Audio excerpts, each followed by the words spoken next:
তারাবি পড়েন। আল্লাহর telephone number জানেন আপনি? তখন মোবাইল নাম্বার ছিল না, অনেক আগের কথা বলছি আমি এটা।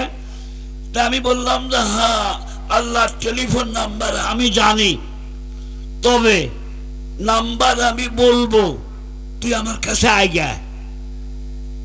মাহফিলের কোরআন থেকে প্রশ্ন করছিল আমার, ও ভয় আমার কাছে আসে না, আমার কাছে আয়। আমার কাছে যখন আসলো আমি তখন বললাম, কথা যে আজকের থেকে টেলিফোন নাম্বার আমি দিব তোমাকে, কিন্তু আজকের থেকে এই টেলিফোনে আল্লাহর সাথে দিনে 5 বার কথা বলতে হবে। একটু সুবহানাল্লাহ বলবেন না? ও তখন বুঝে ফেলাইছে যে আমার কাছে আল্লাহর টেলিফোন নাম্বার আছে। তারপরেও বললো যে হুজুর বলেন তো আল্লাহর টেলিফোন নাম্বার কত? বললাম যে ওই নাম্বার তো তুই জানিস না, তুই তো একক তো পড়িস না। আল্লাহর টেলিফোন নাম্বার 24434। আবারও বলছি 2, বলেন সবাই 24434। ফজরের নামাজ কয় রাকাত? মানে ফজরের ফরজ নামাজ কয় রাকাত? 2 রাকাত। আল্লাহ আল্লাহ মাশা আল্লাহ, জাযাকুমুল্লাহ, হাইয়াকুমুল্লাহ। সম্মানিত হাজিরিন, আজকের আলোচ্য বিষয়, যদিও অল্প সময় কথা হবে, আজকের আলোচ্য বিষয় একটা। আলোচ্য বিষয় হচ্ছে যে ওলি আল্লাহ কারা। আমরা তো অনেক সময় ল্যাংটা মানুষকেও পীর বাবা বলে ডাকি। একটু কথা বলেন আমার সাথে, ঠিক না ঠিক? সালা গায়ে দিয়ে থাকে, এক ওয়াক্ত নামাজ পড়ে না, গাঞ্জা খায়, মেয়ে মানুষকে মরিদ করে, দাড়ি নাই তাও পিসাব, নামাজ পড়ে না সেটাও পিসাব, মেয়ে মানুষ দিয়া নিজের পাউটি পায়া নাই, এমন পিসাব বাংলাদেশে আসে না নাই? বন্ধুরা আমার, এই ব্যাপারে 2টা দল আছে। এক দল করে বাড়াবাড়ি, আর এক দল করে সারাসারি। বাড়াবাড়ি করে কারা? যারা বলে যে গানই আমার ইবাদত। গান কি ইবাদত? কষ্ট হচ্ছে আপনাদের মনে হয়?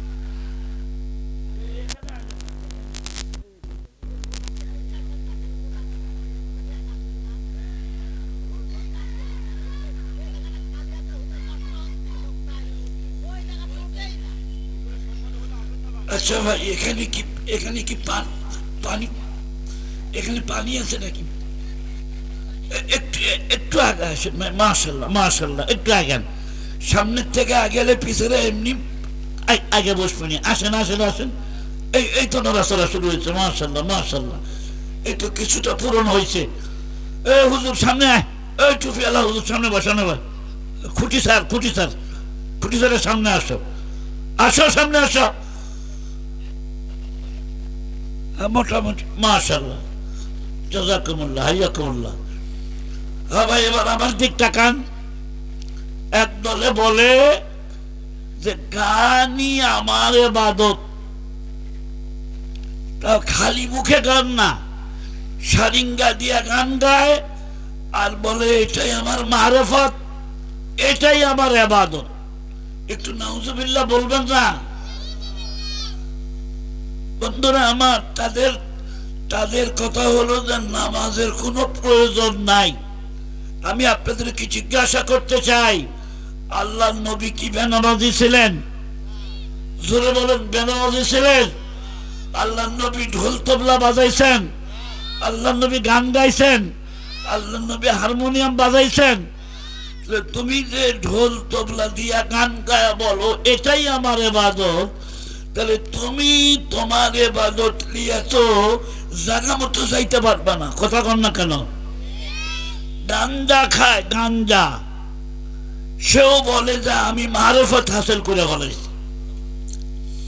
বিশ্বাস না হয় আপনাদের এখান থেকে বেশি দূরে নয়, হান্ডিয়াল নওগাঁ একটা জায়গা আছে, নাম শুনছেন?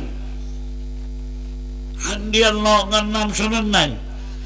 যত গাঞ্জা পাটি দেখবেন এক এলাকায় বসেছে, গাঞ্জার ধোঁয়া দিয়া খালি ধোঁয়া উঠতেছে উপর দিয়া।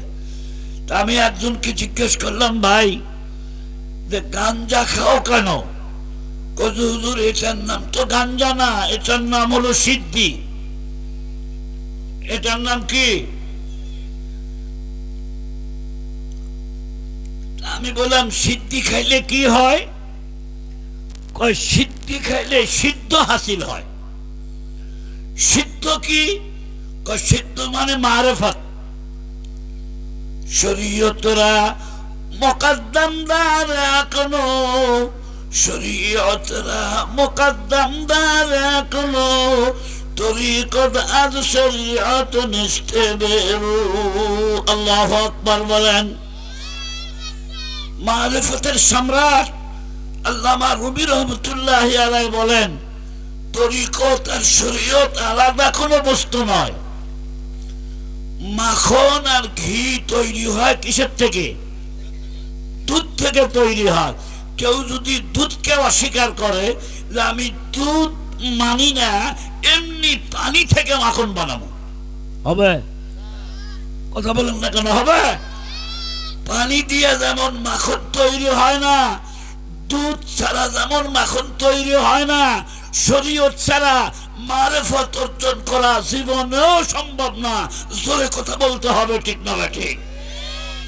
বন্ধুরা আমার, এক সময় আমাকে এক নারার ফকির জিজ্ঞেস করেছিল, হুজুর খুব তো নামাজ পড়েন, আল্লাহ আল্লাহ করেন, ইবাদত করেন, তারাবি পড়েন, আল্লাহর টেলিফোন নাম্বার জানেন আপনি?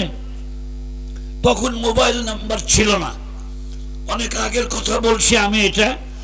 তা আমি বললাম যে হ্যাঁ, আল্লাহর টেলিফোন নাম্বার আমি জানি, তবে নাম্বার আমি বলবো, তুই আমার কাছে আইগা। মাহফিলের কোরআন থেকে প্রশ্ন করছিল আমার, ও ভয় আমার কাছে আসে না। আমার কাছে আয়। আমার কাছে যখন আসলো আমি তখন বললাম, কথা যে আজকের থেকে টেলিফোন নাম্বার আমি দিব তোমাকে, কিন্তু আজকের থেকে এই টেলিফোনে আল্লাহর সাথে দিনে 5 বার কথা বলতে হবে। একটু সুবহানাল্লাহ বলবেন না? ও তখন বুঝে ফেলাইছে যে আমার কাছে আল্লাহর টেলিফোন নাম্বার আছে। তারপরেও বললো যে হুজুর বলেন তো আল্লাহর টেলিফোন নাম্বার কত? বললাম যে ওই নাম্বার তো তুই জানিস না, তুই তো একক তো পড়িস না। আল্লাহর টেলিফোন নাম্বার 24434। আবারও বলছি 2, বলেন সবাই 24434। ফজরের নামাজ কয় রাকাত? মানে ফজরের ফরজ নামাজ কয় রাকাত? 2 রাকাত। ফজরের নামাজ কয় রাকাত? আপনারা যদি কথা না বলেন আমিও বলবো না কথা। ফজরের ফরজ নামাজ কয় রাকাত? যোহরের ফরজ কয় রাকাত? আসরের ফরজ কয় রাকাত? মাগরিবের ফরজ কয় রাকাত? এশার ফরজ কয় রাকাত? 2 4 4 3 4।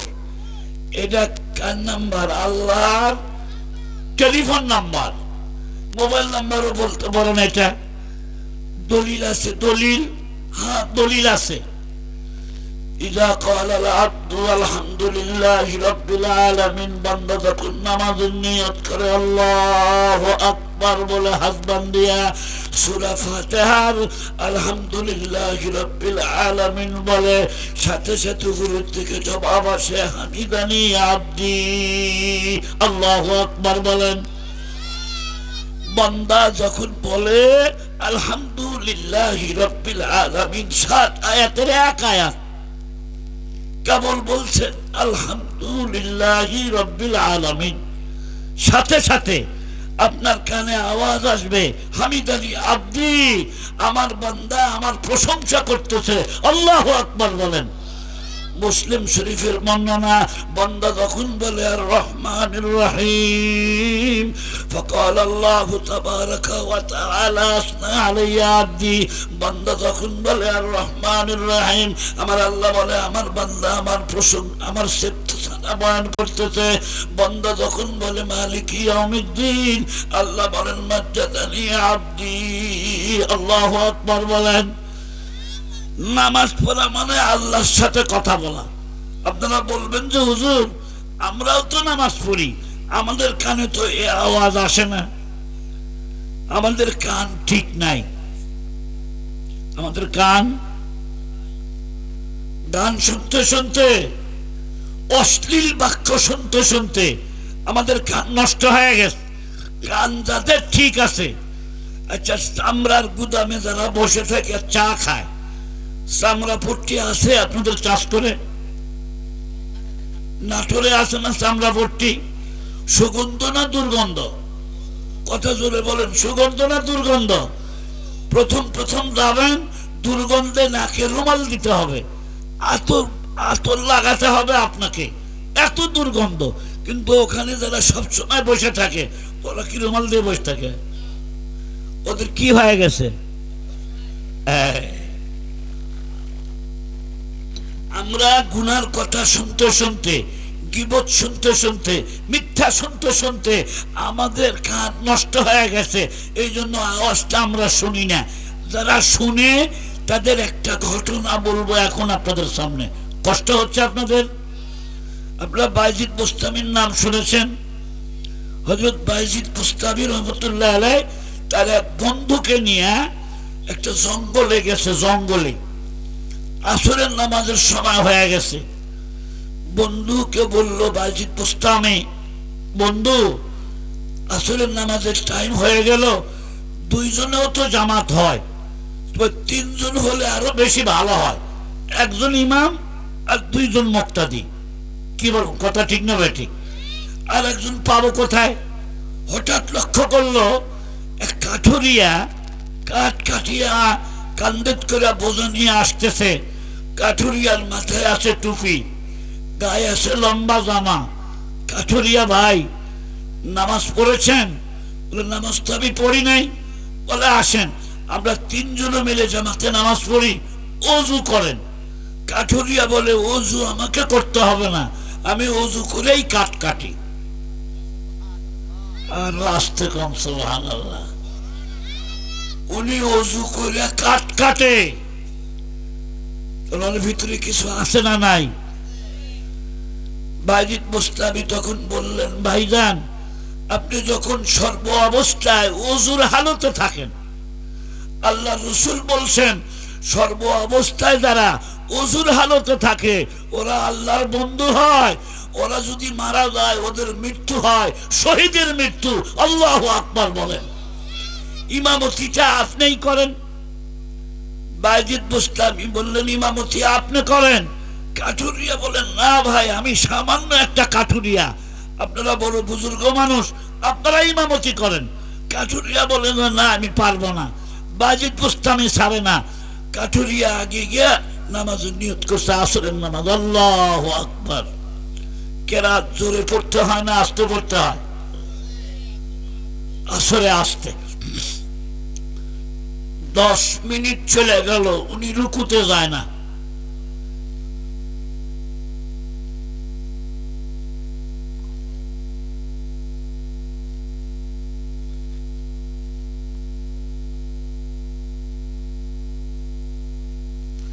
কয় মিনিট গেছে? 15 মিনিট রুকুতে যায় না। বাইজিদ বুস্তামি মনে করলেন কোন মূর্খ লোকের পিছনে একটা করলাম, এ তো বেলাই ডুবে ফেলাবে, মাগরিবের সময় চলে আসবে, কিন্তু 15 মিনিটে এখনো রুকুতে গেল না। অনেক টাইম পর রুকুতে গেছেন। সুবহানাল্লাহ বলেন। নামাজ পড়ার সময় কোন দিকে দাঁড়ায় থাকা অবস্থায় কোন দিক তাকায় থেকে নামাজ পড়তে হয়? সেজদার জায়গা। সবাই কোন জায়গায়? সেজদার জায়গায়। ডানে তাকায় নাই বাইজিদ বুস্তামি, বামে তাকায় নাই। বেলা মনে হয় ডুবেই গেছে। নামাজের সালাম ফিরান যখন শেষ, বাইজিদ বুস্তামি উঠে দেখে আসরের নামাজের টাইম ঠিকই আছে, এখনো বেলা নিচে নামে নাই। জোরে কান মারহাবা। কাঠুরিয়াকে জিজ্ঞেস করলো, কাঠুরিয়া ভাই এত লম্বা সময় ধরে আপনি কেমনে নামাজ পড়লেন, কোন সূরা দিয়ে নামাজ পড়লেন? কাঠুরিয়া বলে, না আমি ছোট ছোট সূরা দিয়েই নামাজ পড়েছি, তবে আমি যখন বলেছি আলহামদুলিল্লাহি রাব্বিল আলামিন, যতক্ষণ পর্যন্ত আকাশ থেকে আওয়াজ না আসে হামিদানি আব্দি, অতক্ষণ পর্যন্ত আমি সামনের আয়াত পড়ি না।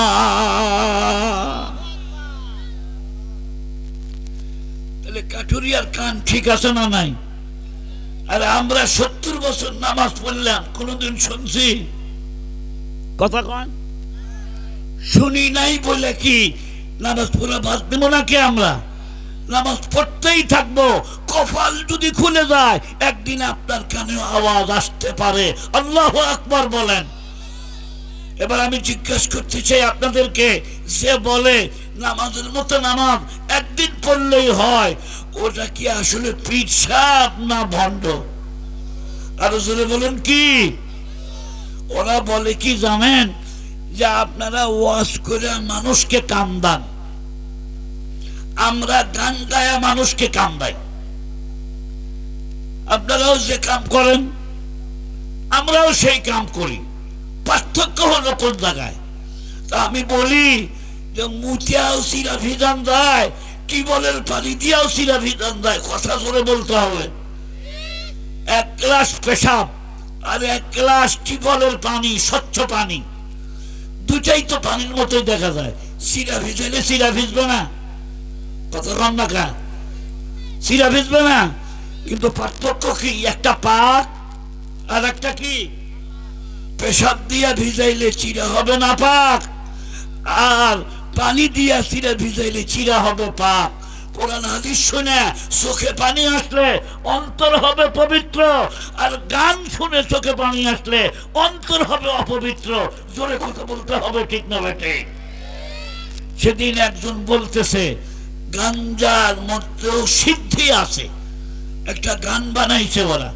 গাঞ্জা খাইয়া শুইয়া থাকি, শীতানে পুষ্করণী দেখি, বাজার দেখি তাল গাছের মাথায়, মনারে গাঞ্জার নৌকা পাহাড় দিয়া যায়। গাঞ্জা খাইয়া শুইয়া থাকে, পুকুরে শীতানে দেখে পুকুর, আর হাট বাজার দেখে কোথায়? তাই তো দেখবি তুই। গাঞ্জায় টান মারলে তো হুঁশ থাকবে না, হাট বাজার তো তুই আকাশেই দেখবি। তারপরে কি বলে জানেন? গাঞ্জার নৌকা পাহাড় দিয়া যায়। নৌকা কোনোদিন পাহাড় দিয়ে যায়? আর কথা কন না, পাহাড় দিয়া যাবে? তাহলে সত্য কথা না মিথ্যা কথা? মিথ্যা কথা কেন বললো? যে জিনিস খাইলে হুঁশ থাকে না। একজন গাঞ্জা খায় আর একজন কলকি লাগায় দেয়, ও খায় না। এরকম কিছু মানুষ আছে না বাবা? নিজে সিগারেট খায় না আর একজনে লাগায় দেয়। অনেক বাবা আছে ছেলেকে বলে ধরতো এই বেরিটা ধরাই লিয়ায়। এরকম মূর্খ কিছু বাবা আছে না? কথা কন না কে? এই কাম জীবনে করবেন না আপনি। ওই ছেলে দিবেন ধরাবার, ছেলেও 2 টান মারবে। তো প্রতিদিন সাথে যায়। জরিনার মায় বলে, দেখো তুমি গাঞ্জাখোরের সাথে ঘুরিও না, নামাজের সাথে ঘুরলে মানুষ নামাজি হয়, আলেমের সাথে থাকলে মানুষ আলেম না হলেও নিজের সন্তানকে আলেম বানায়, তাহাজ্জুদ গুজারের সাথে থাকলে মানুষ তাহাজ্জুদ গুজার হয়, গায়কের সাথে থাকলে মানুষ গায়ক হয়, গাঞ্জাখোরের সাথে থাকলে গাঞ্জাখোর হয়। সখিনার মায় বললো যে খবরদার ওই গাঞ্জাখোরের সাথে তুমি যাও না। বলে আমি খাই না। একদিন বললো জরিনার বাপ, তুমি তো খাও না, তা আজকে 1 চিলিম খাও। তো আরো মনে মনে ইচ্ছা যে গাঞ্জা কেমন লাগে একটু টান দিয়া দেখি তো। একটা টান মার, এই টান দেওয়াও শেষ, ওর আর হুঁশ নাই। যে বিড়ি খায় নাই ও যদি প্রথম বিড়ি টান দেওয়ান ও কাশবে না, কথা বল না কেন? কাশে কিন্তু। আর যারা খায় তারা কি কাশে? সমানে খায়, একটা ফলায় আর একটা ধরায়, একটা ফলায় আর একটা ধরায়। আধা ঘন্টা পরে হুঁশ ফিরে আসছে, জরুনার বাপ চলো যাই, তোমাকে বাইর থুই আসি। বাড়িতে রাখছে গেছে, এই যে তোর দেউরি মেইন গেট, বইয়ের ডাক দিয়ে ভিতরে যা। ডাক দিছে, জরুনার মাও দরজা খুলো। জরুনার মাও তো আছে ঘুমে, ঘুমের বাতালে এসে দরজা খুলে দিয়ে যায়, আবার শুয়ে পড়ছে। বাড়ির মধ্যে ছিল গোয়াল ঘর। কি ঘর? গোয়াল ঘরের দরজায় ছিল খোল ভুসি রাখার ড্রাম।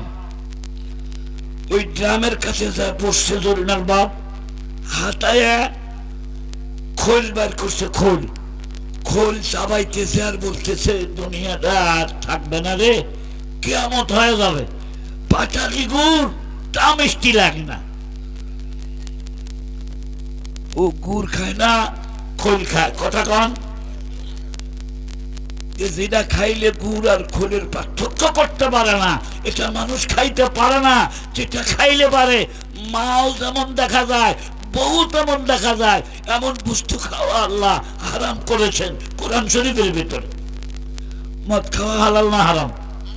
আর জোরে বলুন, হালাল না হারাম? মুসলমান বন্ধুরা আমার, এবার আসুন, এক দল করতেছে বাড়াবাড়ি, আর এক দল করতেছে সারাসারি।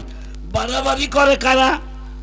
বাড়াবাড়ি করে আর নামাজ নাই, রোজা নাই, মারিফতের দাবি করে, এবং তারা বলে আমার পিসাব, আমার কলব আয়না লাগায় দিবে। কি লাগায় দিবে? আরে দয়াল বাবা কেবলা খাওয়া আয়নার কারিগর, আয়না বসাইয়া দে মোর অন্তরের ভিতর বাবা, হায় রে বাবা। বন্ধুরা আমার শোনেন, আয়না আপনার পীর বাবা বসায় দিতে পারবে না, ওই ভণ্ডের কাম বাজে নাই, ওর নিজের অন্তরই নাপাক আছে।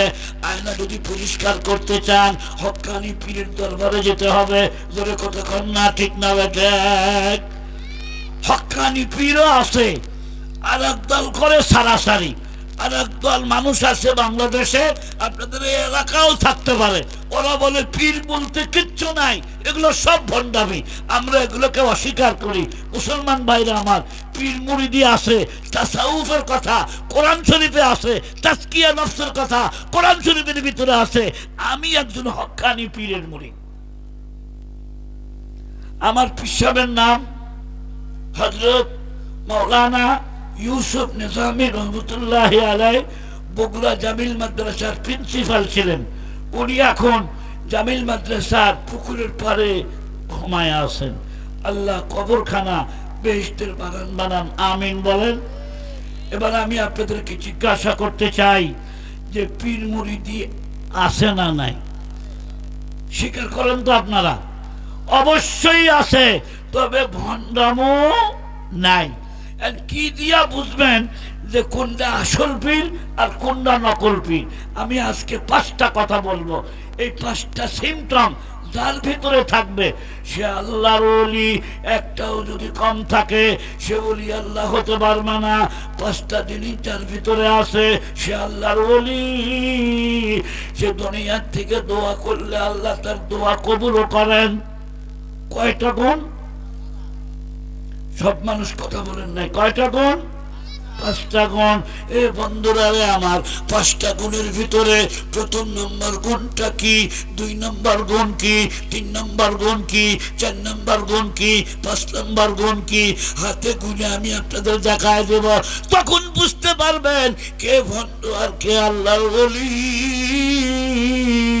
আল্লাহর ওলি বাংলাদেশেও আছে, আল্লাহর ওলি গুরদাসপুরেও থাকতে পারে, আল্লাহর ওলি সাসকরেও থাকতে পারে। কোনো মানুষের গায়ে ওলি আল্লাহ লেখা থাকে না, তার সিমটম দেখে বুঝতে হবে উনি আল্লাহর ওলি।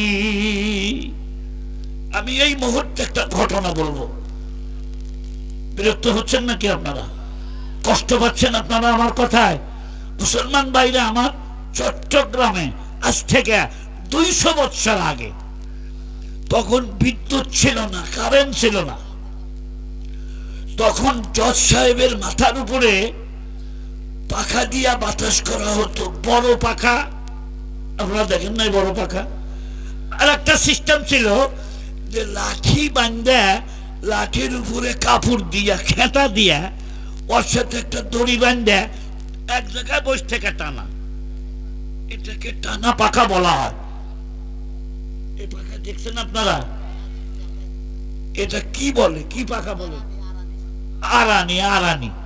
চট্টগ্রামের জজ কোর্টের জজ সাহেব ইংরেজ জজের মাথার উপরে এই আরানি ঝুলতেছে, টানতেছে একজন আল্লাহর ওলি। একটু সুবহানাল্লাহ, আর একটু আস্তে কম সুবহানাল্লাহ। উনি যে আল্লাহর ওলি এটা জজ সাহেবও জানেন না। সন্দ্বীপ থেকে একটা লোক চট্টগ্রামের কোর্টে আজ 10 বছর যাবত একটা মামলা নিয়ে প্রতি মাসে একবার করে আসে। বাড়িটা সন্দ্বীপ, যাইতে লাগে একদিন, আসতে লাগে একদিন। সন্দ্বীপের আমাদের একজন ওস্তাদ ছিলেন, যার কাছে আমি ইবনে মাজাহ শরীফ পড়েছি, হযরত মাওলানা মরহুম মুআজ্জম হুসাইন সাহেব, খুকনি দারুল উলুম মাদ্রাসার উনি ছিলেন, ওনার বাড়ি ছিল সন্দ্বীপ। ভাইরা আমার, যে লোকটা 10 বছর হলে কোর্টে ঘুরে 10 বিঘা জমি নিয়ে মামলায় কোর্টে এই জজের কাছে। একদিন কোর্ট বন্ধ হয়ে গেছে, বেলা 5টা বাজে। ওই আল্লাহর ওলি, ওনার নাম ছিল আমানত আলী খান। কি খান? লম্বা দাড়ি, মুখে মাথায় সিম্পল একটা টুপি, গায়ে একটা জুব্বা। সকালবেলায় ফজরের নামাজ পড়ে আসে, সামান্য বেতনে চাকরি করে, একটা টুলের উপরে বৈশা দড়িটা হাতে নিয়া ওই পাংখা টানে আর মাওলারে ডাকে, আল্লাহ আল্লাহ আল্লাহ।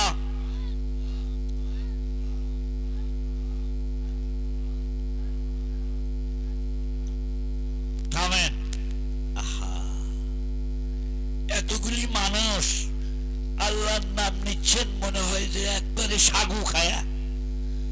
একসাথে একটু জোরে বলেন তো, আল্লাহ আল্লাহ, জোরে বলেন আল্লাহ আল্লাহ।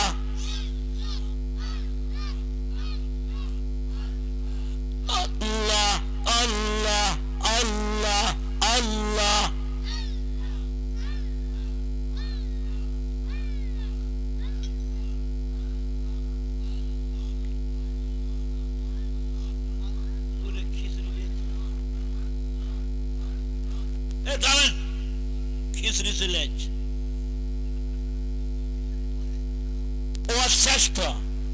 মেন বক্তা চলে আইছে, এখনো যারা বাইরে আছে মেন বক্তা এসে গেছে, তাড়াতাড়ি ঢুকে পড়েন। কি ব্যারাম যে আমাদের দেশে আসলো ভাই। আমি গত পরশুদিন যশোরে ছিলাম, আমার দিক তাকান, যশোরে ছিলাম, 200 ফিট বাই 100 ফিট প্যান্ডেল, রাত 9টার সময় কানায় কানায় ভরা, কোনো খিচুড়ি লাগলো না। আমি 1 ঘন্টা কথা বললাম, আরো বক্তারা কথা বললো, তন্ময় হয়ে মানুষ কথা শোনে। আর আমাদের দেশে যদি শুনে যে তাবার লোক নাই, ওই সবার লোক নাই। কথা কি খারাপ বললাম? ভাইরা আমার, আসুন এবার একটু আমার দিক তাকান। উনি বসে বসে পাংখা টানতেছেন, যে পাংখা টানতেছে ওনার নামটা যেন কি বলছিলাম, আমানত আলী খান সাহেব।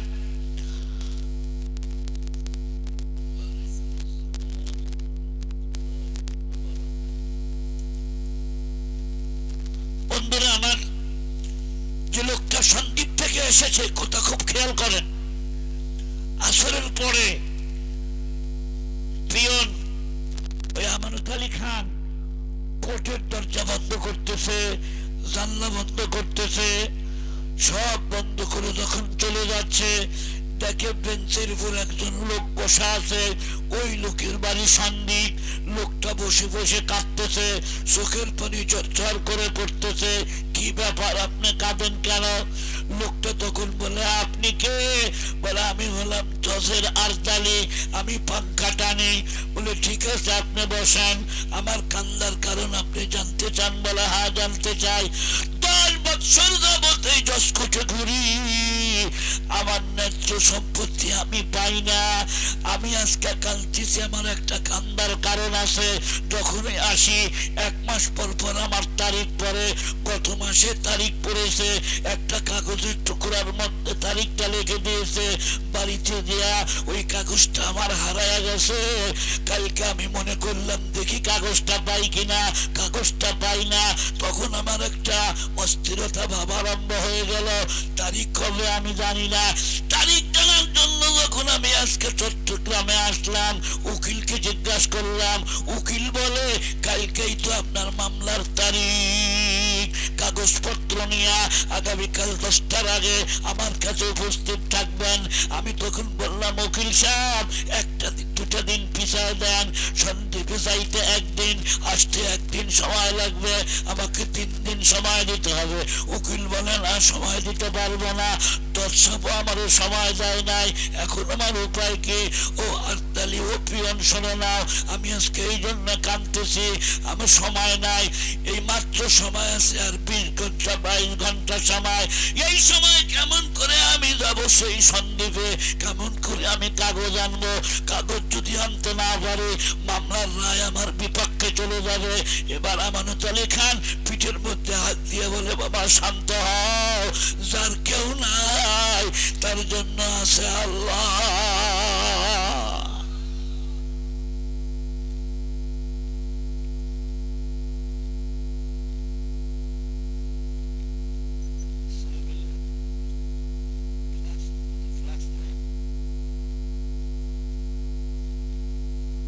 কষ্ট হচ্ছে আপনাদের?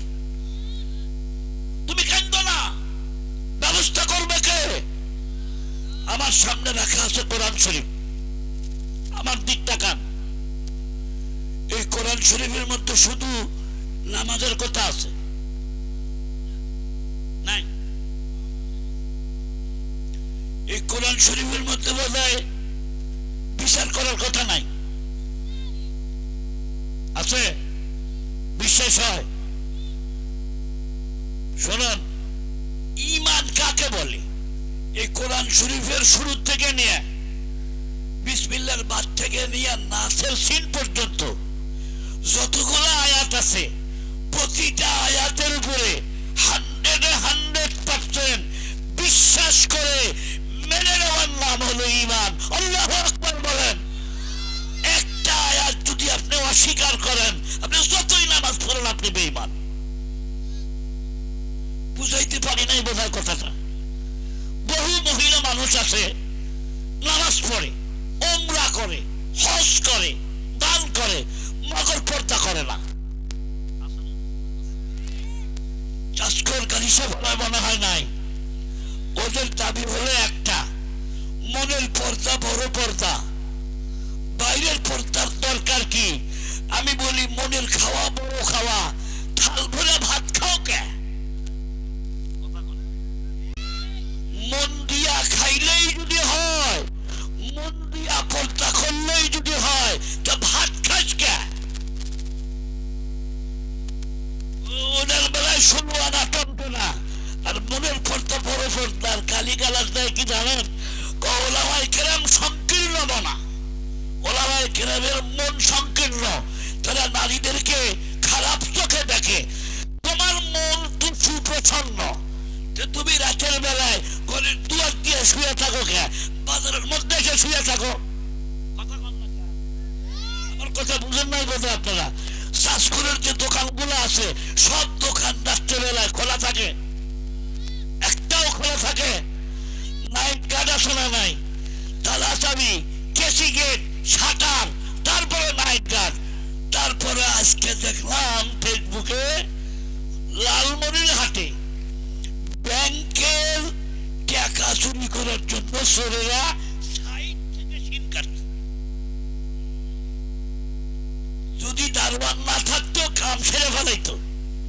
আমি জিজ্ঞেস করতে চাই, আপনাদের মন যখন এত সুপ্রসন্ন, আলেমদের মন অত্যন্ত সংকীর্ণ, আলেমরা সংকীর্ণ বলা, তাহলে আপনার দোকানে তালা দেন কেন? চোরের ভয়ে সব লোক চোর মনে করেন কেন? আপনার মন এত সংকীর্ণ কেন? কথাটা কি বুঝাইতে পারছি আপনাদেরকে? আচ্ছা বলেন তো বাবা, সুদ খাওয়াটা মনে হয় হালাল? জোরে বলতে হবে, হালাল না হারাম? কিস্তি নাই কার? বড় লোক তারও কিস্তি, বড় লোকের কিস্তি আরো বেশি। বড় লোক একটা বদনা কিনছে, ওয়াও কিস্তির টাকা দিয়ে কিনছে।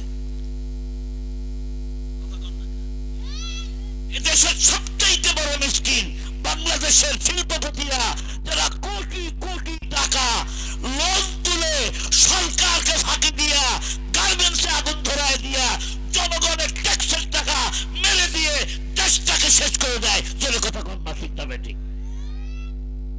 ওগুলো কইলেই মৌলবীদের দোষ বলতে যাবে।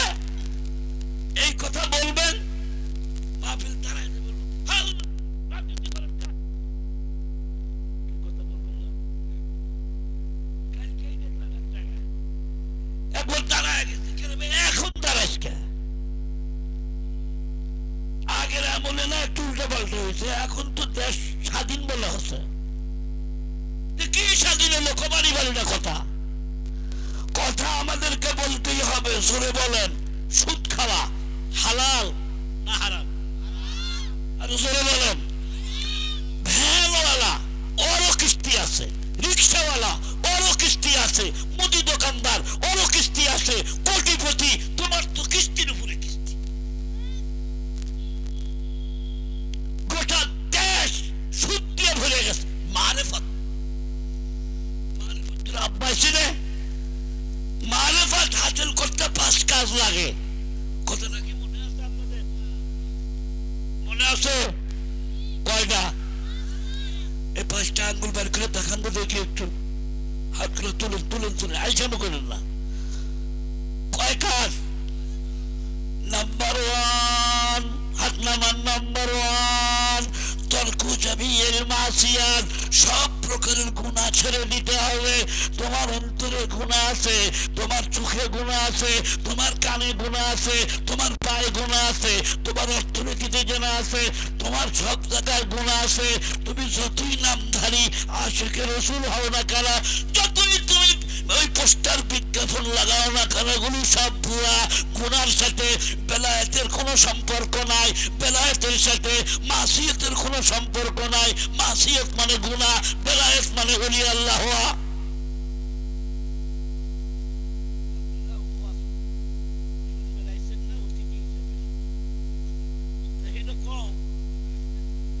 অসুবিধা কি? আমি কি নতুন মানুষ? পরিচয়টা শুনি।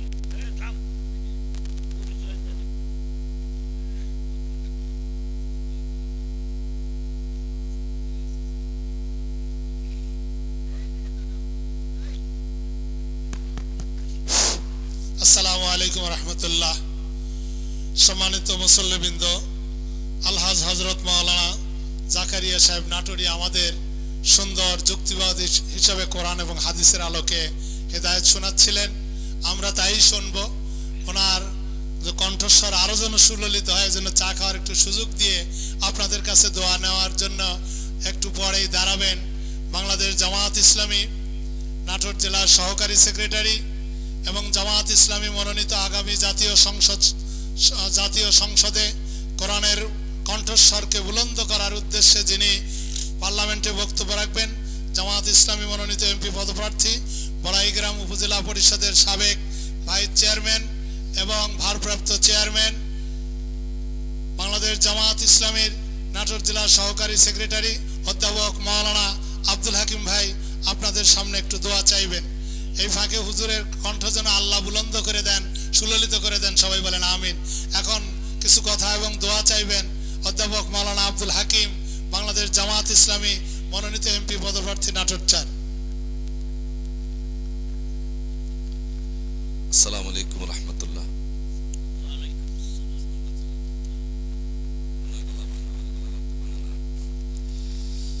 আলহামদুলিল্লাহি রাব্বিল আলামিন, আসসালাতু ওয়াসসালামু আলা সাইয়্যিদিল মুরসালিন ওয়া আলা আলিহি ওয়া আসহাবিহি আজমাইন। আজকের এই গালিশাপাড়া মেইন রোড বাইতুন নূর জামে মসজিদের উন্নতিকল্পে আয়োজিত ইসলামী জালসার সম্মানিত শ্রদ্ধেয় সভাপতি, এই বাজারের বিশিষ্ট ব্যবসায়ী, আমাদের একান্ত শ্রদ্ধাভাজন জনাব আলহাজ মোহাম্মদ টগর আলী প্রামাণিক, আল্লাহ রাব্বুল আলামিন সভাপতি মহোদয় নেক হায়াত দারাজ করুক সবিলে আমিন। আমৃত্যু ইসলামের উপরে ঈমানের সাথে টিকে থাকার তৌফিক আল্লাহ দান করুক সবিলে আমিন। সহ সভাপতি হিসাবে অনেকেই আছেন, আমি নাম আর বললাম না। বিশেষ অতিথির সাথে যাদের নাম আছে তার মধ্যে আমার অনেকে আছেন, আমার সফর সঙ্গী হিসাবে আছেন আমাদের একান্ত শ্রদ্ধাভাজন উপজেলা জামাতের সম্মানিত আমির জনাব অধ্যাপক আলহাজ আব্দুল আলিম ভাই, এবং একই সঙ্গে আমাদের একান্ত শ্রদ্ধাভাজন এই মসজিদ কমিটির ইন্তেজামিয়া কমিটির পরিচালনা পরিষদের সম্মানিত সদস্য মহোদয়গণ, শ্রদ্ধেয় বিত্তসম মুরব্বী এবং আমার অভিভাবক মণ্ডলী, যুবক ভাইরা, পর্দার অন্তরালে অবস্থিত মা ও বোনেরা, এবং দোকানের সম্বোধন এই জন্যই করতে হবে যে এখান থেকে বেশি উপস্থিতি দোকানে, এজন্য দোকানদার এবং ক্রেতা ভাইরা, মাইকের আওয়াজ যে যেখান থেকে শুনছেন, আমি সবাইকে অন্তঃস্থল থেকে আরেকবার জানাই সালাম, আসসালামু আলাইকুম রাহমাতুল্লাহি ওয়া বারাকাতুহু। ব্যক্তিগতভাবে আসলে আমি কৃতজ্ঞ বা ধন্যবাদ এই জন্যই যে আজকের এই তাফসিরুল কোরআন মাহফিলে আমাকে একজন মেহমান হিসাবে কথা বলার সুযোগ করে দিয়েছেন, এজন্য আল্লাহ শুকরিয়া, আলহামদুলিল্লাহ। এবং একই সঙ্গে আমি ওস্তাদের কাছে ক্ষমা চেয়ে নিচ্ছি যে আসলে নাজিরপুরে আরো একটা জালসা আছে, আমরা এটা দিয়ে ৬ষ্ঠ জালসা শেষ করলাম আজকের দিনে, আজকে রাত্রে আর কি। প্রতিটা জালসাতে আমরা যাচ্ছি, আল্লাহ শুকরিয়া। আমি আপনাদের কাছে একটু দোয়া চাওয়ার জন্য দাঁড়িয়েছি।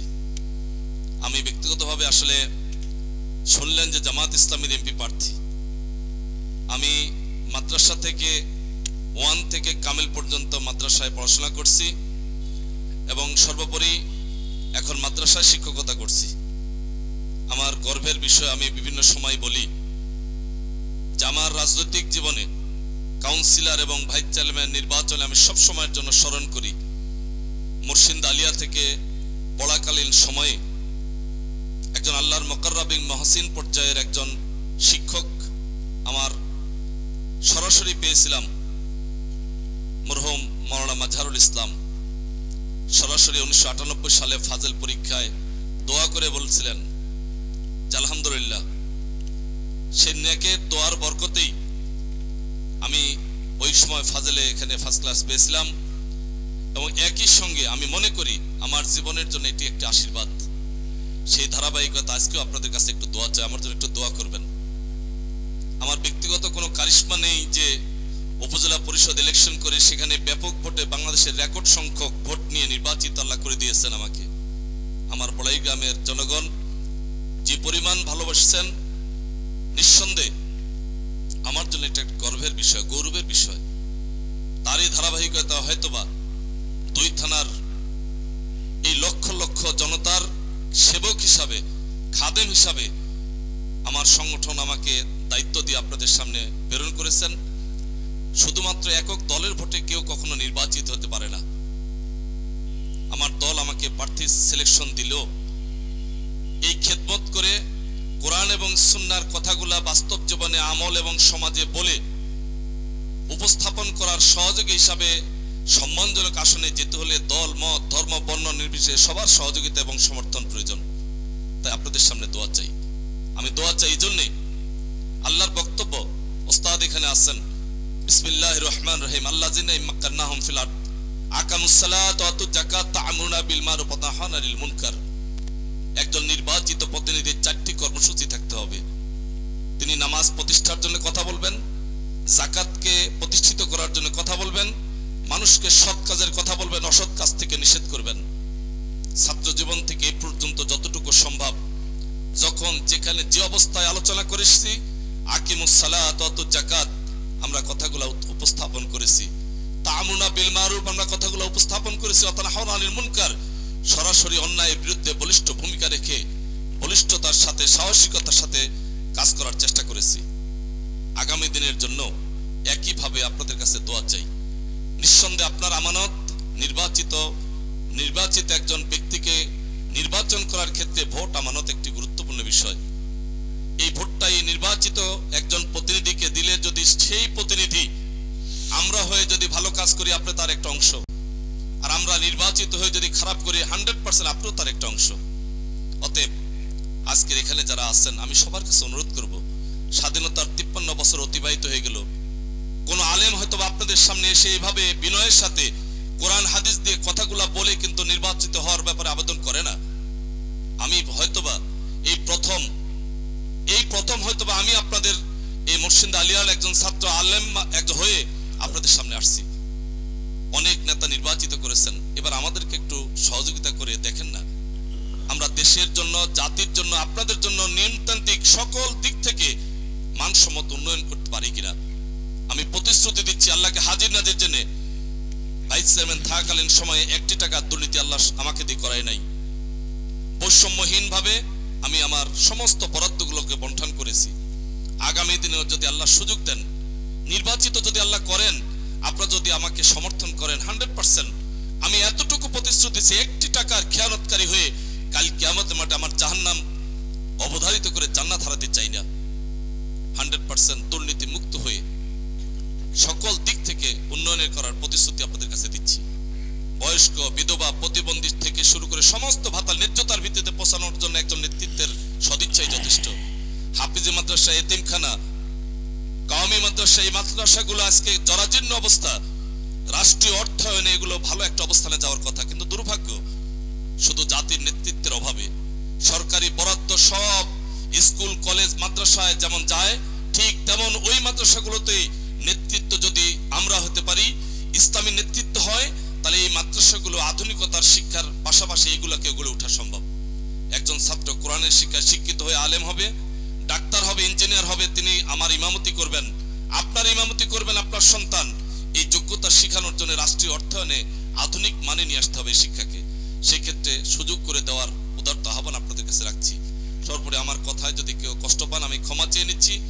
এবং বাবাজিরা, মায়েরা, ভাইয়েরা, বোনেরা যারাই আছেন, আমি সবার কাছে বিনয়ের সাথে আর একটি বারের জন্য 5টি বছর দেখতে দেখতে শেষ হবে, আজকের কাওমি আলেম, আলিয়ার আলেম সবাই আমরা একতাবদ্ধ হয়ে আপনাদের সামনে উপস্থাপিত হচ্ছি। আসুন না, দেশ গড়ার ক্ষেত্রে আফগানিস্তানের মতো আমরা আলেমরা দেশ গড়ার প্রতিশ্রুতি আপনাদের কাছে দিয়ে আপনাদের সমর্থন কামনা করে আমি আমার কথা এখানে শেষ করছি এবং সর্বোপরি সবার মঙ্গল কামনা করছি। এই জান্নাতের বাগিচা আল্লাহ রাব্বুল আলামিন ওস্তাদ সহ আমাদের সবাইকে নিষ্পাপ করে, মাসুম করে, নামাজি হিসাবে আল্লাহ রাব্বুল আলামিন কবুল করে সবাইকে এই আশাবাদ আল্লাহর কাছে, আপিল আল্লাহর কাছে পেশ করে আমি ওস্তাদের কাছে দোয়া চেয়ে আমি আমার কথা এখানে শেষ করলাম। ওয়াখির দাওয়ানা আনিল হামদুলিল্লাহি রাব্বিল আলামিন। সুবহানাকা আল্লাহুম্মা বিহামদিকা আশহাদু আল্লা ইলাহা ইল্লা আনতা আস্তাগফিরুকা ওয়া আতুবু ইলাইক। লা হাওলা ওয়ালা কুওয়াতা ইল্লা বিল্লাহ। আসসালামু আলাইকুম ওয়া রাহমাতুল্লাহি ওয়া বারাকাতুহু। লিল্লাহি তাকবীর। আল্লাহু আকবার। জনাব মাওলানা আব্দুল হাকিম সাহেব 4000 টাকা জোরে কান মারহাবা। আল্লাহ কবুল করুক, আমিন বলেন।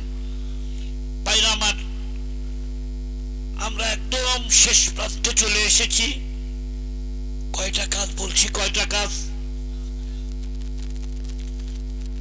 কাজের প্রথম নাম্বার কাজ, গুনাহ ছেড়ে দিতে হবে।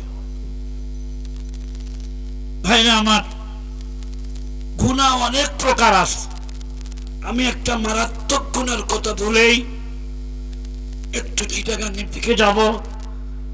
আমানত আলী খান বললেন, বাবা চিন্তা করো না, কে আছে? কথা বলেন না কেন? আল্লাহ আছে, সব ব্যবস্থা করবেন আল্লাহ। আল্লাহু আকবার বলেন। তুমি আজকে মাগরিবের নামাজের সময় কর্ণফুলীর তীরে আমার সঙ্গে দেখা করবা। কাকে বললো? সন্দীপের লোকটাকে বললো কর্ণফুলী নদীর তীরে সন্ধ্যার সময় মাগরিবের পর দেখা করবা।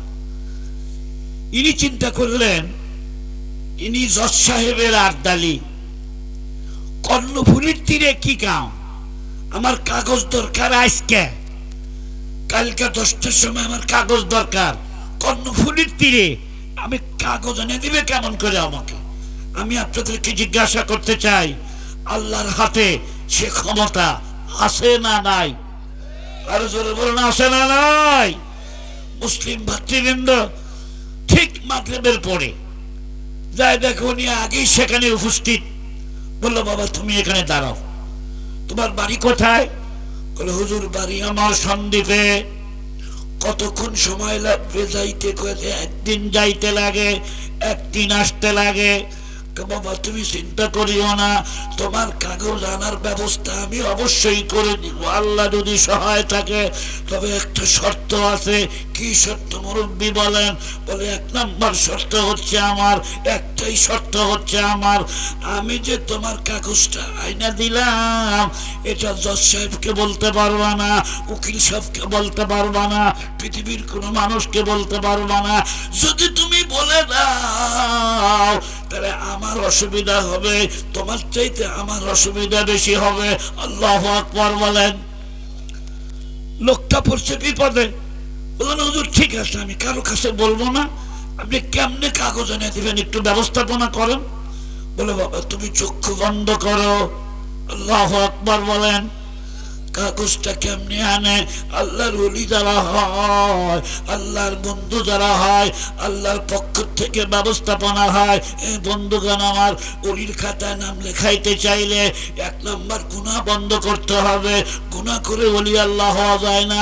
মার মনে কষ্ট দিয়া ওলি আল্লাহ হওয়া যাবে না, বাবার মনে কষ্ট দিয়া ওলি আল্লাহ হওয়া যাবে না, ওস্তাদের মনে কষ্ট দিয়া ওলি আল্লাহ হওয়া যাবে না।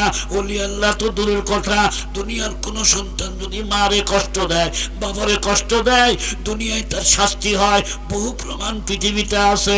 জোরে কথা কন না ঠিক না বেঠে? আব্বা আম্মাকে কষ্ট দেওয়া যাবে বাবা? পায়ের হাত দিয়া বলে যাই, বন্ধুরা আমার আর কোনোদিন দেখা হবে কিনা জানি না। আমি মা হারাইছি, আমি বাবা হারাইছি। আমি যদি লক্ষ লক্ষ টাকা কামাই করে নিয়ে বাড়িতে যাই, 10টা টাকা খরচ করে মাকে দিতে পারি না, বাবাকে দিতে পারি না। ছোট্ট বন্ধুগণ, বাজার থেকে যখন বাড়িতে আসবা, বাড়িতে আসার পরে আগে মার কাছে যাবা, বাবার কাছে যাওয়া। তোমার কামাই করা টাকা যদি বাবার হাতে দাও, মার হাতে দাও, খোদার কসম করে বলি তোমার মা ওই টাকা নষ্ট করবে না, তোমার বাবা ওই টাকা নষ্ট করবে না। বাংলাদেশের সন্তানরা কামাই করে টাকা নিয়ে এসে বইয়ের হাতে দেয়। কথা বলেন, একটা জ্বলন্ত প্রমাণ। আহা, একজন আলেম মানুষ চৈত্র মাসে দিন বসে থেকে বাতাস খাচ্ছে, ঠিক এমন সময় একটা ফকির আসতেছে। ফকিরের ডান হাতটা কঞ্চির মতো চিকন হয়ে গেছে, এত চিকন হাত, ডান পাটা কঞ্চির মতো চিকন, ডান পায়ের মধ্যে একটা ফোঁড়া, ঘা বের হয়েছে, পোকা দিছে, পোকা কিলবিল কিলবিল করতেছে, শরীর থেকে দুর্গন্ধ, গায়ে একটা ছেঁড়া জামা, কান্দে একটা ঝোলা, বাম হাতে একটা লাঠি। আলেমের সামনে সালাম দিয়ে বলে, হুজুর 3 দিন হলে আমি কিচ্ছু খাই নাই হুজুর। কেন খাও নাই? বাবা বলে, আমি ফকির মানুষ। কোন বাড়িতে যাও নাই? বলে, হ্যাঁ কত বাড়িতে গেলাম, কিন্তু আমার পোকার দুর্গন্ধ থেকে কেউ আমাকে খাইতে দিতে চায় না। কে দিবে থালা বাটি? কেউ আমাকে খাইতে দেয় নাই। আলেম মানুষ আর চোখে পানি রাখতে পারলেন না। আলেম তখন বললেন, বাবারে তুমি হলে আমার আসল মেহমান। আল্লাহু আকবার বলেন। আসো তুমি আমার গেস্ট রুমে বসো। গেস্ট রুমে বসাইলো, নতুন প্লেট এনে দিল, দস্তরখান বিছাই দিল। তুমি আমার ভিআইপি মেহমান, তুমি হলে আমার জান্নাতে যাবার মাধ্যম। কার কারণ আমার আল্লাহ মিসকিনদেরকে খানা দিতে বলেছেন। খানা খাওয়া যখন শেষ, এবার আলেম মানুষ জিজ্ঞেস করলো, বাবারে তোমাকে তো চেনা চেনা মনে হয়, তোমার নাম, তোমাকে তো চেনা চেনা মনে হয়, তোমার নাম কি মকসেদ আলী না? হ্যাঁ হুজুর, আমার নাম মকসেদ আলী। আপনি কেমনে জানেন? তোমার বাড়ি কি হবিগঞ্জ? না। বলে আমার বাড়ি হবিগঞ্জ। তুমি কি সরকারি চাকরি করতে? না। বলে হ্যাঁ করতাম চাকরি, 30,000 টাকা আমার বেতন ছিল। আজ আমি রাস্তার ফকির। গাগাদারা মুলক বক্সি গাহে সারা চোগাদা আজ বরাইনি মেনানে দরবাদর হায়রা কুনি। আল্লাহর ইচ্ছা এটা। বাবা তুমি বলো কেমন করে রাস্তার ফকির তুমি হইলা? কেমনে তোমার চাকরিটা চলে গেল? ফকির তখন কান্দে আর বলো হুজুর এটা আমার মায়ের বদদোয়া। কি বেয়াদবি মায়ের সাথে করেছিলা? বলে আমার মতো বেয়াদব বাংলাদেশে একটাও আপনি পাবেন না। তার কারণ আমি যখন মার পেটে তখন আমার বাবা মারা যায়। আমি যখন জন্ম হলাম আমার মামারা এসে আমার মাকে বলেছিল বোন তোকে অন্য জায়গায় বিয়ে দেই। আমার জনম দুঃখিনী মা তখন বলেছিল না ভাই আমি অন্য জায়গায় বিয়ে বসবো না। যদি আমার বয়স মাত্র 22 বছর, আমার জীবন যৌবন সবই এখনো ঠিক আছে, কিন্তু যদি আমি অন্য জায়গায় বিয়ে বসি তাহলে আমার মকসেদ আলীর দিকে কে তাকাবে? কে তাকে দুধ পান করাবে? কে তাকে বড় করবে? আমি আল্লাহর কাছে জবাব দিতে পারবো না। আমার মা আমাকে তিলে তিলে বড় করলো। মার জীবনের একটা ভুল, আমি যখন 7 বছর বয়সের বাচ্চা হলাম আমার মা ইচ্ছা করলে আমাকে মাদ্রাসায় দিতে পারতো, কিন্তু মা মাদ্রাসায় না দিয়া মা দিল আমার স্কুলে। মা মনে করেছিল কত বড় বড় অফিসার লক্ষ লক্ষ টাকা কামাই করে, আমার পরের বাড়িতে আর জিরকাম করতে হবে না, আমার বেটা হলে বড় অফিসার। ও বাবা আমার মনে রাখবেন খালি অফিসার হলেই হবে না, আল্লাহর ভয় থাকতে হবে। কথা কন না ঠিক না ঠিক? আমি এক চান্সে MA পাস করলাম, চাকরি হয়ে গেল আমার। একদিন আমার দুঃখিনী মা আমাকে বলতেছে খোকারে আর কয়দিন এই বুড়ির হাতের রান্না খাবি রে বাবা? আর কয়দিন রান্না করে খাওয়াবো? তুই একটা বিয়ে শাদী করবে বাবা। তখন আমি মাকে বললাম মা পাত্রী আমার ঠিকই আছে, আমার সাথেই চাকরি করে, কালকে একটু নিয়ে আসিস। পরের দিন যখন আমি নিয়ে আসলাম আমার সেই হবু বিবির মাথায় কাপড় ছিল না, আমি তার হাতে হাত দিয়ে নিয়ে আসতেছিলাম। যখন আমার মার মন খারাপ, মেয়েটা যখন চলে গেল আমার মা তখন ডেকে বলে বাজান রে আমি মূর্খ হতে পারি রে বাজান, কিন্তু আমি তোর একজন তাহাজ্জুদ গুজার মা। আল্লাহু আকবার বলে। আমি একটা মূর্খ মেয়ে, কিন্তু রাত 3টার সময় আমার চোখের মধ্যে ঘুম আসে না রে বাবা। তোর বাবা আমার রাইকা কবরে চলে গেছে দেখে আমি আল্লাহর ভয়ে তোর জন্য কান্দি। যে মেয়ে মাথায় কাপড় দেয় না, যে মেয়ে বিয়ার আগে পর পুরুষের হাত ধরতে পারে, এটা অন্য কোনো বাড়ির বউ হতে পারে। আমি তোর তাহাজ্জুদ গুজার মা, আমার পুত্রবধূ হওয়ার যোগ্যতা এই মেয়েটার মধ্যে নাই, তুই মেয়েকে বিয়ে করিস না। হুজুর আমি মায়ের কথা অমান্য করলাম, কোর্ট ম্যারেজ করলাম, লাল শাড়ি পরাইলাম। আমার বউ নিয়ে যখন আমি বাড়িতে আসতেছিলাম দেখি আমার পরিমা রাগ করে বড় ঘরে যায় যখন শুয়ে পড়লো। আমার জীবনের 2 নম্বর ভুল, আমি যদি আমার বউকে সাথে করে নিয়ে যায় আমার মায়ের ঘরে যাইতাম, মার পাওটা ধরে বলতাম মা ভুল করেছি মা তুমি আমারে মাফ করে দাও। ছোট ভাইরা যত অন্যায় তুমি করো না কেন, মা বাবার দিলের মধ্যে আল্লাহ এত মহব্বত দিয়েছে। কোন সন্তান যদি মা বাবার পাও ধরে গিয়া মা সহ্য করতে পারে না, বাবা সহ্য করতে পারে না। হুজুর আমি মায়ের ঘরে গেলাম না, আমি বউ নিয়ে বাসর ঘরে গেলাম। রাত যখন 10টা বাজে, আজকে রান্না বান্না কিছুই হয় নাই আমার বাড়িতে। মোবাইল করলাম হোটেলে, অর্ডার দিলাম 2 প্যাকেট বিরিয়ানি, কাচ্চি বিরিয়ানি আনো। মানুষ হলো 3 জন, বিরিয়ানি আসলো 2 প্যাকেট। আর ছোট ভাইরা ভালো করে মনে রাখো, অনেক অভাবী মা নিজের মুখের খাবার তুলে নিয়ে সন্তানকে লালন পালন করে। আম্মা জান আয়েশা সিদ্দিকা বলে একটা মিসকিন নারী আমার কাছে আসলো, আমি একটা একটা খেজুর দিলাম ওই মিসকিন নারীর হাতে। মিসকিন নারী বড় ক্ষুধার্ত, দুইটা বাচ্চা দুই পাশে ছিল। আম্মা জান আয়েশা সিদ্দিকা বলেন ওই মেয়েটা ক্ষুধার্ত থাকা সত্ত্বেও খেজুর দুটা ভাগ করলো। দুই ভাগ করে এক ভাগ এক মেয়ের মুখে তুলে দিল, আর এক ভাগ আর এক মেয়ের মুখে তুলে দিল। আল্লাহর নবী তখন বলেন আয়েশা রে, এই দুই কন্যার ওসিলায় ওই মা যাবে জান্নাতে। সারারাত ফুর্তি করলাম। পরের দিন অফিসে গেলাম, বাড়িতে আসলাম, মার খোঁজ খবর নেই না। আমার মাও রান্না করে, আমার বউ রান্না করে। 6 মাস যখন পার হয়ে গেল, একদিন আমার বউ আমাকে ডেকে বলতেছে, প্রাণের স্বামী আমার, এত সুন্দর সিমসাম বাড়ি আমাদের, এই বাড়ির মধ্যে বুড়া মানুষ মানায় না, এই বুড়া মানুষটাকে বাড়ির থেকে বের করে দেন।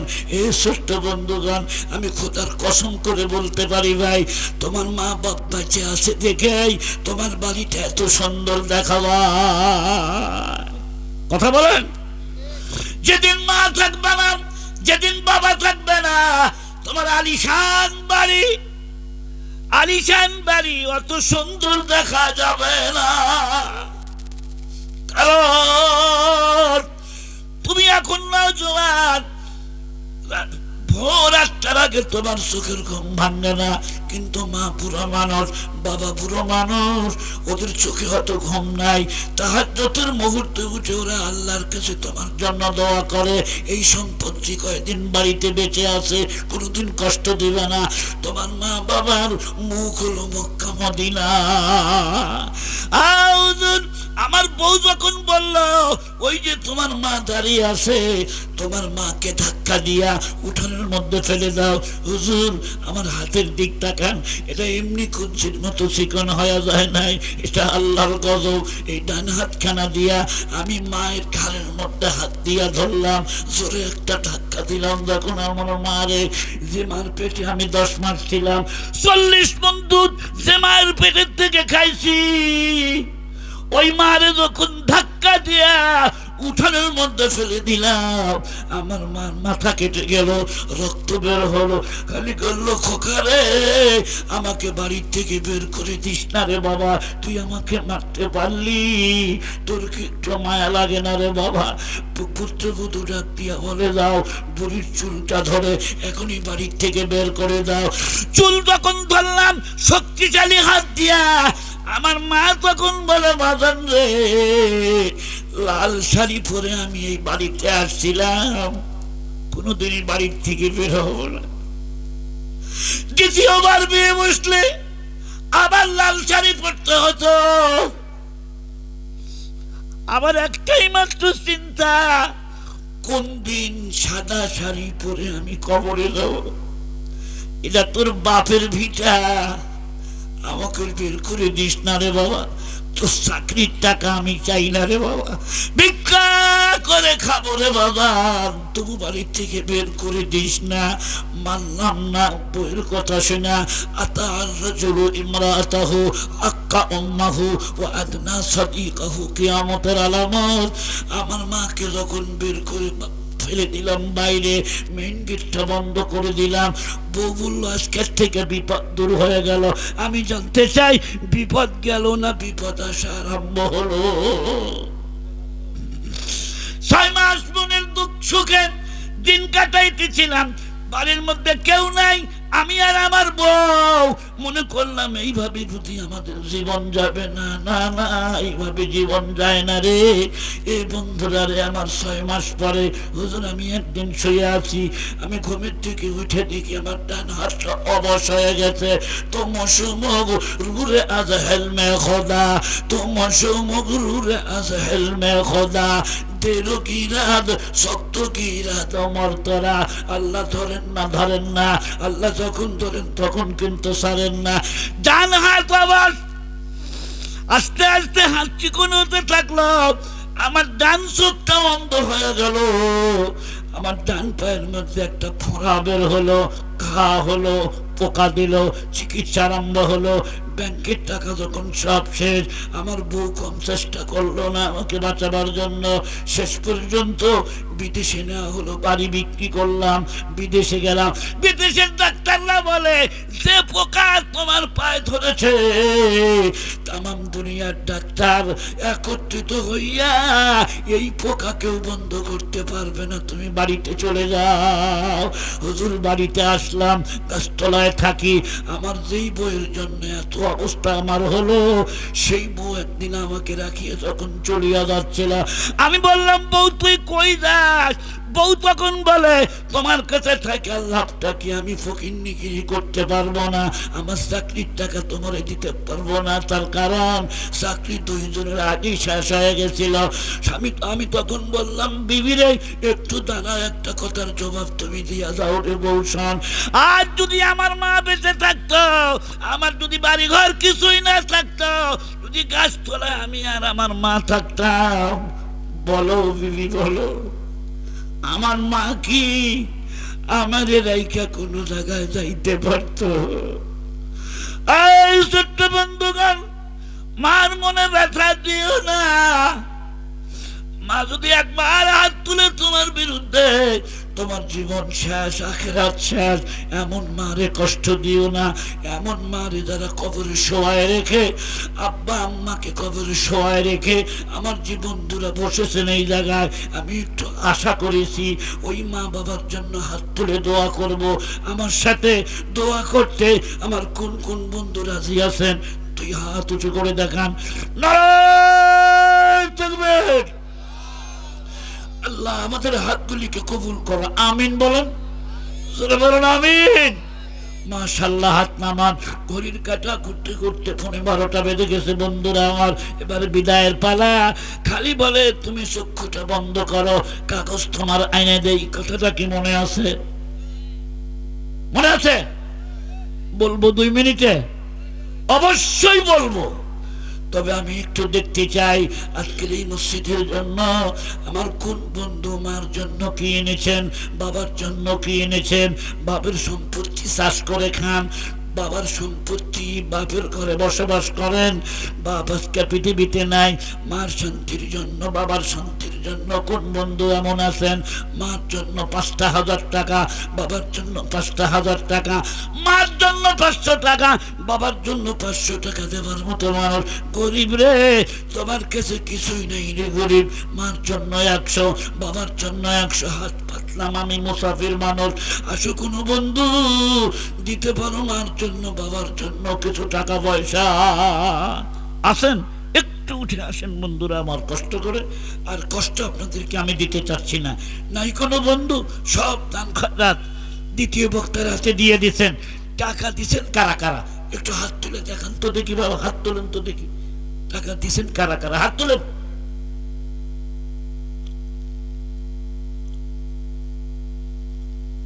হাত নামান। যারা হাত তুলতে পারলেন না তাদের কাছে কি 100 টাকার একটা নোটও নাই?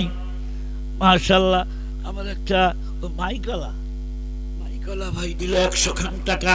আল্লাহ কবুল করো, কোনো সময় রাখিও না তার পকেটটা ফাঁকা। আল্লাহ মুরব্বীদের কবরে তুমি আযাব দিও না। আছেন কোনো বন্ধু মার জন্য 500, বাবার জন্য 500? মাশাআল্লাহ, জাযাকুমুল্লাহ, হাইয়াকুমুল্লাহ। একটু জলদি উঠে আসেন বন্ধুরা আমার। দেখতে দেখতে ঘড়ির কাঁটা করে এখন 12টা বেজে গেছে। আর কষ্ট দিব না আপনাদেরকে। মাশাআল্লাহ,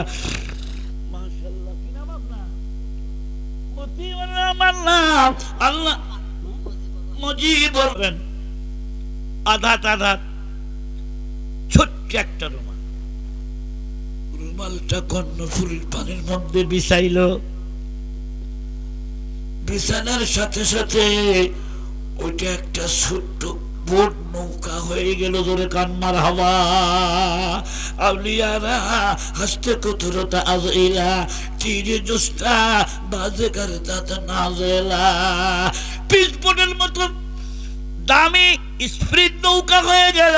বলে বাবা তুমি নৌকার মধ্যে বসো, চক্ষু তুমি খুলবা না, লা ইলাহা ইল্লাল্লাহ জিকির করতে করতে তুমি যাও, যখন একটা শব্দ হবে তখন তুমি চক্ষু খুলবা, বাড়ির ঘাটেতে নামবা, কাগজপত্র আনবা, আবার নৌকায় বসবা, আবার চক্ষু বন্ধ করলেই জিকির চালু করলেই আবার তোমার নৌকা চলতে থাকবে।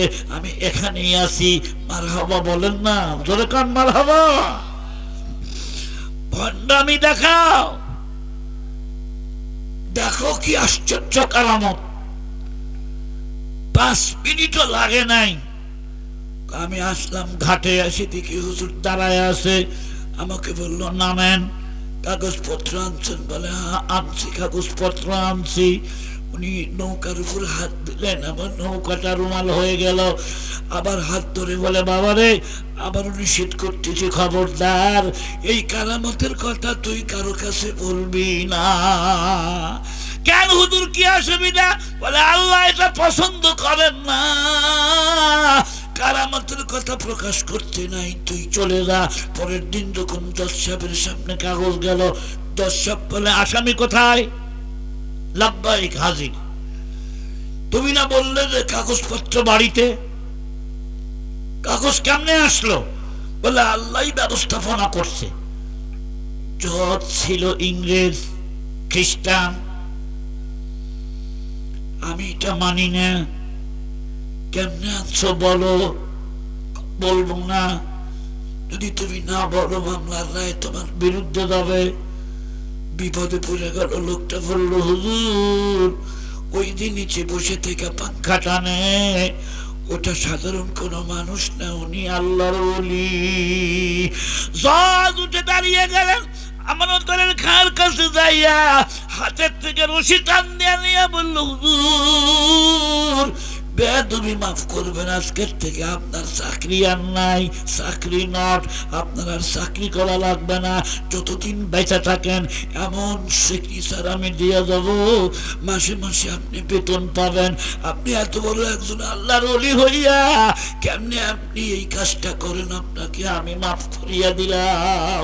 সুবহানাল্লাহ। কম 1 নাম্বার গুনাহ ছাড়তে হবে, 2 নাম্বার কোনো ফরজ কাজ বাদ দেওয়া যাবে না, 3 নাম্বার কোনো ওয়াজিব কাজ বাদ দেওয়া যাবে না, 4th নাম্বার কোনো সুন্নতে মুআক্কাদাও বাদ দেওয়া যাবে না, 5ম নাম্বার নফল আমল বেশি বেশি করা, কোরআন তেলাওয়াত বেশি বেশি করা, জিকির আজকার বেশি বেশি করা। প্রথম 4টা করব আমার স্বার্থের জন্য, আর 5মটা করব আল্লাহর জন্য। আমি গুনাহ ছাড়বো জাহান্নামের আগুন থেকে বাঁচার জন্য, ফরজ ওয়াজিব আদায় করব জান্নাতে যাবার জন্য। সুন্নত মুআক্কাদা 12 রাকাত নামাজ, যোহরে 4, ফজরে 2, মাগরিবে 2, আর এশার সময় হলো 2। এই 12 রাকাত নামাজ হলো সুন্নতে মুআক্কাদা, জামাতে নামাজ পড়া সুন্নতে মুআক্কাদা। কেউ যদি 12 রাকাত নামাজ সঠিক মতো আদায় করতে পারে, আল্লাহ নবী বলেন তার জন্য প্রতিদিন জান্নাতে একটা ঘর তৈরি হয়। তাহলে গুনাহ ছাড়বো জাহান্নামের আগুন থেকে বাঁচার জন্য, ফরজ ওয়াজিব করব কিসের জন্য? জান্নাতে যাবার জন্য। সুন্নতে মুআক্কাদা পালন করব নবীর সুপারিশ পাওয়ার জন্য, আর নফল পড়ব আল্লাহকে খুশি করার জন্য। আল্লাহু ওয়ালিয়ুল মুত্তাকিন, মুত্তাকিরাই আল্লাহর বন্ধু। গুনাহ ছাড়তে না পারলে আল্লাহর বন্ধু হওয়া যাবে না। ভাইরা আমার, মানুষ যদি আপনারা কম বসেছিলেন, এতক্ষণ পর্যন্ত যা বললাম, আমলের যদি একটা বিষয় থাকে, আমল করার নিয়ত আছে তো ইনশাআল্লাহ। একটা আমল বলে দিয়ে যাই, কালকে ফজরের নামাজ, কালকে কি বার? বৃহস্পতিবার না? আগামীকাল থেকেই ফজরের নামাজ জামাতে পড়বো ইনশাআল্লাহ। আমার তো পুরা নিয়ত, যদি রাত 3টাও যাই আল্লাহ যেন ফজর জামাতে পড়ায়। আমিন বলেন না, আমিন বলেন না। আপনাদের নিয়ত আছে তো ইনশাআল্লাহ। ফজর ঘরে না, ফজর কোথায় গিয়া পড়বো? মসজিদে গিয়া পড়বো। আল্লাহ আমাদের সকলকে আজকের বিক্ষিপ্ত আলোচনাগুলোর প্রতি আমলের তৌফিক দিন। সকলে জবান খুলে অন্তরের অন্তঃস্থল থেকে বলুন আল্লাহুম্মা